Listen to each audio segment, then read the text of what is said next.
Mika. Kumusta ka at ang pamilya mo? Sana maayos ang kalagayan mo dyan. Marami dito sa amin ang nag-aalala sa'yo. Birthday ko ngayong Biyernes, September 15, kaya ito gusto kong ibahagi sana sa'yo yung kaunting hinanda ko. Sana magustuhan mo kasi para sa'yo talaga ito. Di bale, sa susunod, bibisita rin ako dyan. Sa ngayon, lagi kitang pinagdadasal.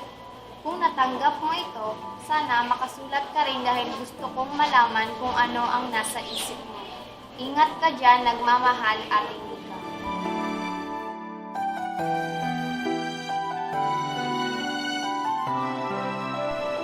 Hi, Ate Mika. Mabuti lang naman kami rito at masaya ako dahil pinadalhan mo ako ng letter para kamustahin ako. Happy birthday nga pala, Nika. Sorry kung wala ako dyan.